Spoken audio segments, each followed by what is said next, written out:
Hello and welcome to the Working Tools Podcast, where today we will have a conversation with Right Worshipful Brother Cameron Bailey, the Deputy Grand Master of Washington.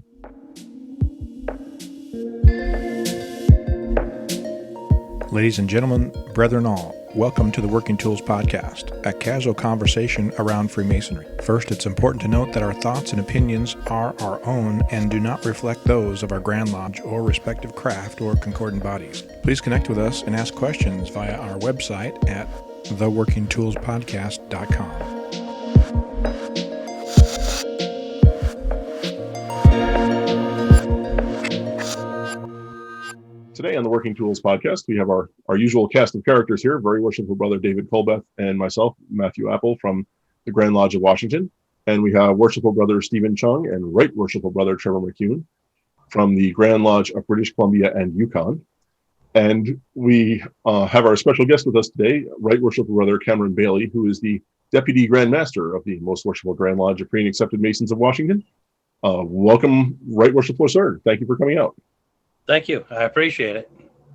So our last conversation last week was with Most Worshipful Brother Chris and his counterpart up in British Columbia about sort of where the year had gone and how things did or did not go the way they had planned, mostly not. And so we sort of wanted to have a conversation with you about where you see us going, assuming that the election goes forth and you are elected as Grand Master next year, where you see us going, what you would like to accomplish. So at the risk of great risk to ourselves, I will hand the microphone over to a Grand Lodge officer and say, what do you think about that? All right. Well, thank you. So I think our lodges are really excited to get back to work. And part of that excitement is the fact that we have had so many candidates, potential candidates, come into us during this time of pandemic. We're tracking, I understand, over 300 of them now at the Grand Lodge. But of course, we don't hear about most of them. So we can assume we've got at least 600 guys out there asking for the opportunity to petition. And so I think that the first thing we've got to do, and I think this is vital, is we can't let our excitement overwhelm our good sense, right? Because I encounter these guys who are wanting to petition on Reddit, on Facebook, and they're pushing, right? Get me in here, get me in here. And then I encounter our lodge brothers. Let us meet and let us get these candidates in here. Well, we've still got to guard the West Gate, right? And so I think that's the first thing as Masonry reopens, is we've got to not let our excitement cause us to forget the fact that we have to ensure that these men are all suitable to be made Masons. So we've got to stick with our investigations. We've got to stick with our 6-step program, which I believe we stole from you, Worshipful Brother Trevor. And we've got to ensure that these men are going to be good Masons. Because I tell you what, we think that bringing a guy into our lodge grows our lodge. That's not true. If we bring a good man into our lodge, that grows our lodge because he's going to attract other good men. But if we bring an unsuitable man into our lodge, he's going to drive away good men. So we've got to be really careful as we get back to work about who we're going to bring into our lodge. And then the second thing, I always thought of myself as a pretty good ritualist, at least in the limited ritual I do. A couple months back, I was asked to open a lodge in person because they were selling a piece of real estate, and it was decided they couldn't do that over Zoom. So I'm standing up there in the east. I've got a couple former deputies in the west and in the south. Well, I'll be darned if we could barely get that lodge open, right? And I had all the words in my mind, but getting them to flow out after not seeing the ritual or practicing the ritual for 14 months, I mean, it was embarrassingly bad.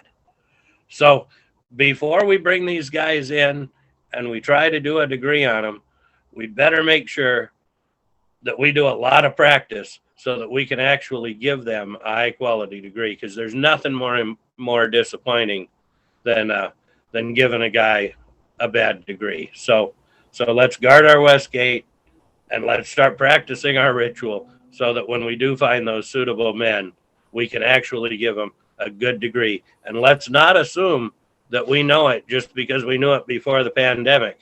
Because let me tell you, the words might still all be there, but trying to communicate them back and forth with other brothers, it just isn't happening without some practice. So those are the two things that I think are vital as we restart masonry over the next month or two. I agree. Having initiating a new guy and having the ritual be lousy makes you wonder why we're doing it at all. You're never going to see that. Well, that's not true. It reduces the odds you're ever going to see that guy again, for sure. Yeah, certainly a common thread I've heard amongst brethren that have done in-person meetings that, boy, our ritual stinks. Yeah, they definitely need to get back in and brush off the dust and get back and working at it. Yeah, and who better than our district education officer, but Worship Brother Stephen Chung? He can help us all on that process, right? Yeah, that's right. That's right. I can help us all, and I can help guide. There's nothing wrong with a little sharing of wisdom and direction, but the one thing that he's right. We gotta practice. I remember a degree I watched at a lodge I visited one day, and the candidate that went through, I knew him, and so I was helping him practice his ritual, his memory work, and I think it was on our second meeting that we were practicing, and he didn't seem to put any effort in between that time before and that meeting, and he said, well, that's okay. If I don't get it all, I just say a word and somebody tells me the next word, right? And I'll get through it, right? And it's like, yeah, no, oh man, I remember that was bad, and but that was the effect it had on the candidate. Forget about the effect it had on those in the room that knew what was going on, right? The candidate actually just thought that was the norm, and that's just how it was done, and had no concept, right? And so it was like, well, after I enlightened him, and I then got heck from the lodge that he was joining, because it wasn't my lodge, right? I was sticking my nose in where it didn't belong. So giving some of that advice was, you got to make sure that, if they're ready to receive it too. I am totally stealing that story. Yeah, you do that. That is an excellent tool to start a conversation about ritual. And he probably had 3 different guys shouting 5 different words to them. Yeah. Yeah. Actually, no, they were quite quick on the prompts. And it was something that was regularly done in that lodge, but it's not my lodge. I'm not the director there. Well, Cameron, you were talking about, yes, those two, there's lots of things that you, fortunately I was a part of, be able to go to your team meeting. And so there's lots of things that you want to improve, but in your latest, and as one of the things of this show, Steve does a good job, I often forget, is to allow the guests to kind of plug something that they're working on or doing, whatever. And I think we did that for your initial blog previously in our shows, but for this one, I'll start off. You have a new blog system that you're using called Emeth, and on one of the most recent postings that you did was about the after work, essentially about the mentorship program and what to do after we get this guy through the first degree. And so while, yes, the 6 steps and guarding the West Gate and those kind of things, ritual, are important, it's also the next steps, which is as critical, like Steve was talking about, showing them the real path or the right path, if you will, or a path, let alone the right path. Mhm. I mean, a lot of lodges, I've always thought that we do a pretty good job of getting some lodges, getting them through the inquiry into the 6 steps and into a degree, and maybe even through the first 3 degrees, because it's all written out. The lectures or the rituals there, the lectures are all there. We get them there and they say, you're a new Master Mason, go forth and prosper. And most of the time he's left to his own devices. Yeah, I think we need to ask ourselves, when a degree ends, how does each thing that we do, what does that communicate to the man we've just made a Mason, right? And that starts when we're placing him for the lecture, right? And most of our lodges, as far as I've seen through the years, right, we drag up a chair and we put him in the northeast corner. We take everybody else in the lodge. The officers stay where they sit, but everybody else in the lodge, we put him on the opposite sideline, and we put this guy all by himself looking at a lecture chart with the lecturer, right? And we're supposed to be a brotherhood, right? And here we are, and we're putting the first thing we do, we've just made this guy a Mason, and we stick him all by himself. Well, why don't we pull up 5 chairs, right? Put the master on one side of him, put the guy who's going to mentor him on the other side of him, put a couple more guys behind him, and make him the center of a circle, right? And I just think that would be so much more welcoming. And if those guys are actually paying attention to the lecture, it's going to communicate to him that what's being said to him is important, right? And if they're sitting up there with him in front of all the lodge who's behind them, they're going to actually pay attention to the lecture instead of screwing around on their cell phone, right? And so I just think that's a lot better. The other thing that really bothers me, and I've seen this far too many times, is we're all done, lecture's done, charge is done. He's standing there west of the altar, and the worshipful master says, well, who's going to mentor this brother? Right? And it's crickets in there. Well, what's that communicating to this guy? It's communicating that nobody cared enough to bother to figure this out ahead of time. And it's communicating that no one in that lodge wants to spend time with him. Right? And that's exactly what it's communicating. And we don't want to think that we're communicating that to him, but that is what we're telling him. And it's just not that hard to arrange that ahead of time. And what happens more often than not is the worshipful master ends up, instead of getting a volunteer, he voluntells somebody that you're going to do it.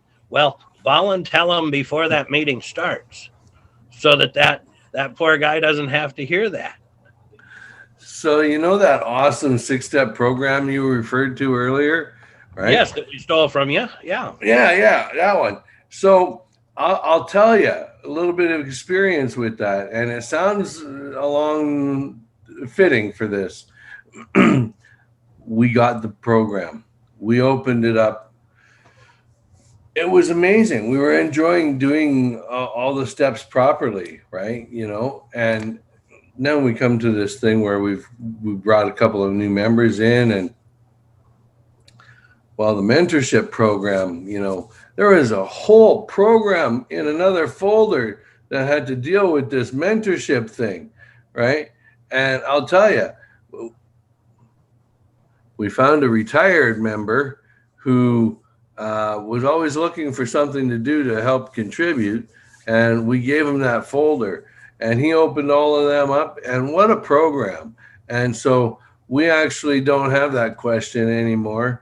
Everything's all pre-planned for the nights that they're going to get together, whether they're doing it on Skype or Zoom or whatever. And there's a whole plan for them in place now, because somebody told us about the other folder that was inside there.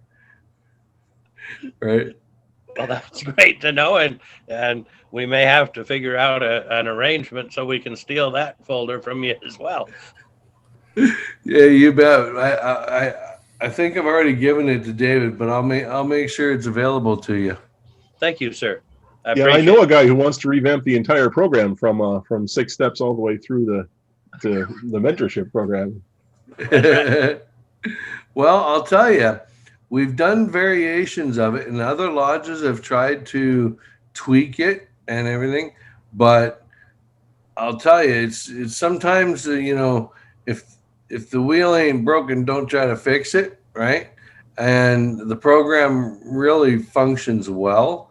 And when you try to shorten the 6-step program, you really open yourself up to losing some pretty critical components because it's already so condensed, right? And then again, into the mentorship program, we've got guys who focus on coaching the entered apprentices, and then another guy who focuses on the fellow crafts, and another guy who focuses on the master mason degree. And they're a team, and they've got a whole plan for every candidate that comes through. And it's all because of that program. So don't try to change it. Don't try to shorten it, revamp it, because there are components in there that your candidate will unfortunately miss out on if you do that type of thing. So the parallel program to this one is called the New Members Pathway. And we can make sure you get a copy of that. And I can tell you you already have that. No, he wants it too. I see, you want that. And let me tell you, from the Grand Secretary's office in the Grand Lodge, British Columbia and Yukon, you are not stealing it. Have no fear about that. Don't say that. We are more than happy to share that to anyone. It comes under our category. We have a list of programs that we may offer to our lodge secretaries, simply called best practices.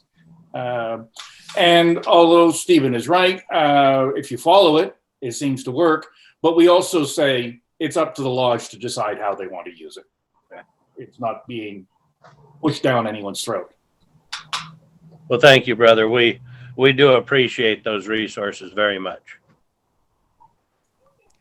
And any of these programs, especially if they haven't been implemented previously or aren't already, I mean, I could imagine the idea of a standard work at some point in our history being unique and something that had to be implemented and worked on and communicated to everybody. So this is it. This is what we're going to use. This is what we're going to use. It probably took time. I mean, now we just think, well, this is the standard work. That's just how it is. That's how it's always been done. And so the 6 steps, even just a few years ago, there were lodges that I would attend and they say, hey, we got this petition for this new guy. Let's get him in the 6 steps. And those that are listening can't see the smiles and laughs on the guy's face. So the 6 steps is completely pre-petition the process. So I think we have a recording on the 6 steps we've talked about probably ad nauseum, but it's an amazing program. But I think it's just now in the last couple of years becoming mainstream in our jurisdiction in Washington, at least.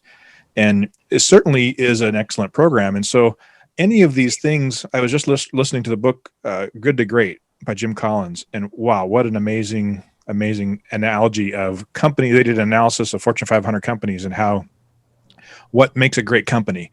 But one of the analogies I heard in there was about the idea of a flywheel and the momentum that it requires, and what a good company didn't all of a sudden spin up and become this flywheel mechanism. They had started the flywheel. And so when you push on a huge grindstone flywheel, you think, you give it a good shove and you may not even see it move at all. It may be imperceptible.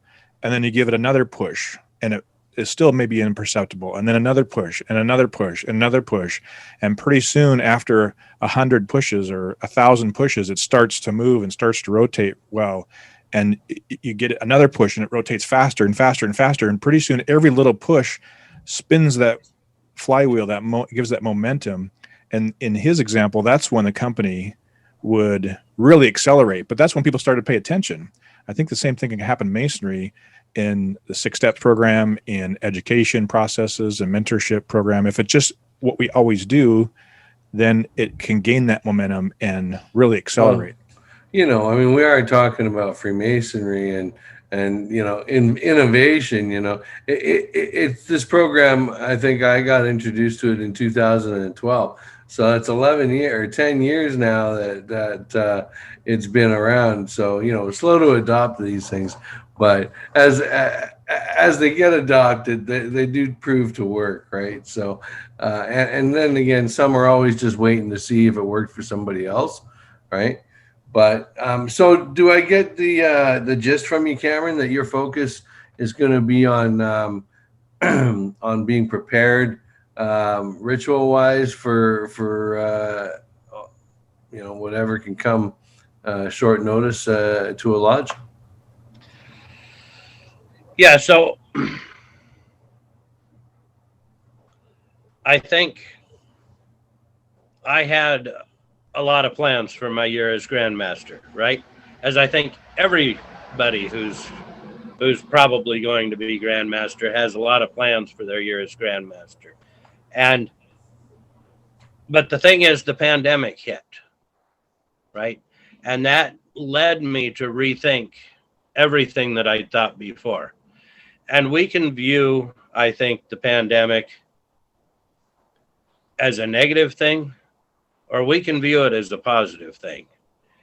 And I choose to view it as a positive thing. And I'll tell you why. Because we have a lot of bad habits in Freemasonry, right? And we have a lot of traditions in some lodges that started 50 years ago, and they might have been a great idea 50 years ago, right? But they've outlived their usefulness 30 years ago, but we still got them. And the pandemic meant that all of our habits and all those old traditions that are no longer useful, they went away, right? Because we haven't met in 14 months. So our habits are broken, right? And we can view this pandemic as an opportunity to start again and to start fresh. And I think what we need to do is we need to look at the lodge experience, right? From the moment a man contacts our lodge and says he's interested in becoming a Mason, all the way through. And we need to take a look at what that experience is, what that lodge experience is, and improve it. Because we've got to provide men, if we expect them to come to their lodge, with a compelling reason to come to their lodge, right? Nobody's going to come to their lodge to pay the bills, eat some bad food, have some coffee, that was made by a guy who was in the Navy for 40 years. They're just not going to do it. And then we look at our retention numbers and we say, I wonder why, our retention's so bad. Well, we've got to give men a compelling reason to become Freemasons. And we can do that. We have that, right? It's by providing them Freemasonry. But we've developed these habits where, Freemasonry isn't that important. Paying the bills are important. Reading minutes are important. I was sitting in a lodge meeting a couple of weeks ago. I'm not going to mention the lodge. The item on the agenda that took up the most time in the meeting was discussion of an elevator report for a building that the lodge no longer owns. Right? And that's true. And the result of the discussion was, we're going to send this to the guy who bought the building. But that was the majority of the meeting. And I sat there that entire meeting, and no Freemasonry actually took place, right? That's what we did. We talked about the elevator in a building we don't own. We paid the bills. And we read some minutes, and we talked about the Grand Lodge's budget for next year. And then we adjourned. There was no Freemasonry. 4 of us stayed after, and we actually stayed till about 1 a.m, right? And we talked about Freemasonry after that meeting, and it was great. But the 15 guys who didn't stay, who walked out, they had no Freemasonry that night. And the lodge was wondering why their 2 wardens didn't show up. Well, it's pretty obvious to me why their 2 wardens didn't show up, right? We've got to give men a reason to attend lodge. And I think the pandemic gives us that perfect opportunity to rethink and restart and make sure that we're providing Freemasonry in our lodges, which will get men into our lodge. And and if we do the things that we're supposed to do in the 6-step program, we will find out what each man is looking for when they are approaching a lodge. And I mean, I've even gone so far as to direct prospects to another lodge because I knew that he would get what he was looking for from being a member in that lodge, right? So it's important to think about what they're looking for, and are you a right fit, or is there another lodge that might be a different fit for them? Yeah, and I wholly agree with that. Every lodge has its own unique personality, its own focus, what the guys like to do. And yeah, we, exactly as you said, we need to direct the men who encounter us to the lodge that best meets their interests and their needs, instead of trying to hold them so tight just so that they come into our lodge. Because we won't retain them if it doesn't match them. Great work. Well, Brother Cameron, if I can bring this full circle back to a comment you made earlier about we've got these men clamoring to join us. Let's make sure that we guard the gate. Yeah. I'm reminded of, and this isn't a true equivalency, of course, but I'm reminded of our similar situation after the 2 world wars, in which we had huge spikes in membership. And in my jurisdiction, I don't know of anywhere else, but there was any number of committee reports and Grand Master reports during and immediately after the war, warning the brethren, saying, we are about to have this influx of members. We see them coming. Be careful that they don't change our culture. Well, unfortunately, they did in many ways. And now we read our minutes and spend hours talking about elevators. But let's not have that happen with the new influx. As secretary, I have to put in my plug for reading the minutes. It's clearly the most important part of the meeting, and should be elevated to. We should read the minutes before the rest of the meeting. Even I think that would. So, right, worshipful sir, we're reaching the end of our allotted time for this recording. So, I guess I wanted to make sure that you had the chance to sort of give a brief explanation of your Emeth blog, sort of what it is, where people could find it, so we could pass that on to the brothers. Certainly, yeah. So I've blogged for a lot of years, but I moved over to a newsletter format on Substack. So it is Emeth, EMETH.substack.com. It is it arrives in your email if you subscribe to it. Every weekday morning, you will receive a discussion topic. You'll find that the men who are participating in those discussions leave very thoughtful and knowledgeable comments. It's not like what you're going to see in a Facebook group. It's very high quality response to those discussion topics generally. And every Sunday, you get a long form essay on some Masonic topic from me. So if you subscribe to Emeth, 6 days a week, you're going to get my smiling face in your email box. And if that doesn't scare you, I don't know what would. But it's been a lot of fun, and it's being adopted fairly quickly, I think. A lot a lot quicker than I thought it would be.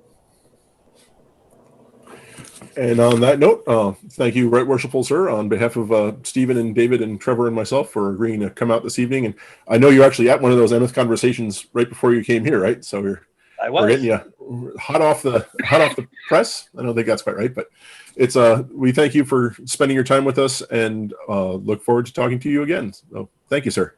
Thank you, brothers. Thank you. To all of you out there, good night and thank you.